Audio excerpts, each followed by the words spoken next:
Well, first of all, it was an alarming message published by Katsanos et al. Coming from their meta-analysis suggesting that paclitaxel-releasing devices result in an increased likelihood of all-cause mortality on long term, and that there might be a dose dependency on this increased mortality.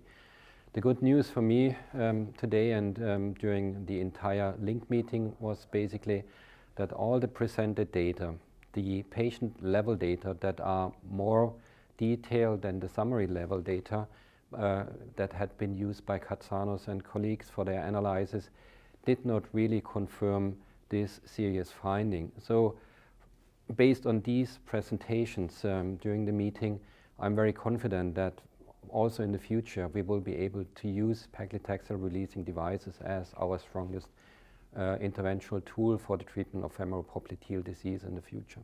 Well, I think we were all very reassured by some of the presentations here at the LINC meeting, particularly the presentation by Peter Schneider of the IMPACT series patient-level data, and also by the acceptance of the manuscript in the Journal of the American College of Cardiology, showing that there were no statistically significant differences in all-cause mortality between patients that received drug-coated balloon angioplasty and those that had standard balloon angioplasty.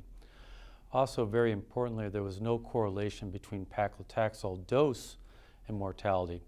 Looked at low, medium, and high terciles in terms of the amount of paclitaxel that was administered to these patients and could not find any correlation at all between dose and mortality. So I think all of that taken together is very reassuring. I think we can feel that when we're using these therapies that we're providing a very safe therapy for our patients, and we certainly know already from all of the experience that's a very effective therapy for preventing restenosis and the need for additional interventions. I think we can really rely on the safety of different drug-coated technologies. There is no relationship that drug-coated technologies are resulting in higher mortality.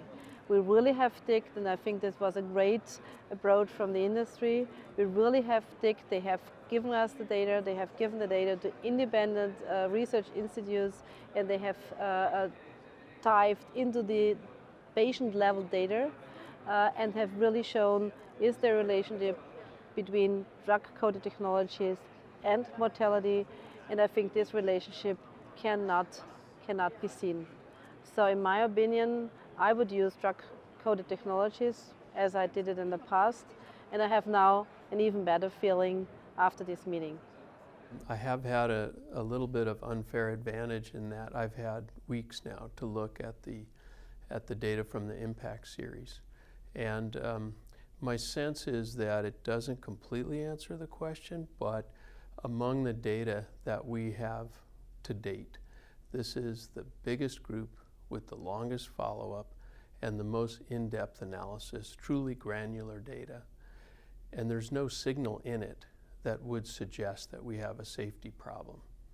Having said that, I would say that when we look back after this safety concern, what I hope we'll see, what I think we'll see, is that the vascular community came together, did some problem solving together, that multiple companies came forward with their patient-level data, and then it was used in a way that we hadn't typically done things in the past. And I think it'll make for better patient care, more informed patient care, and for really a healthy and dynamic field that we hope for.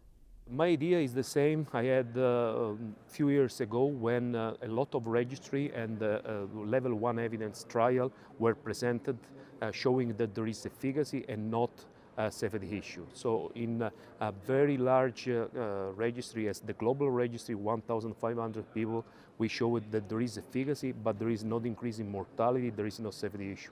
So the first meta-analysis showed from Katsanos some issue about, but I doubt from the beginning about the methodology, and then we released just now in JCC the new meta-analysis on patient-level data with the great robust methodology showing that there is no reason to be worried about the safety of drug-eluting balloon.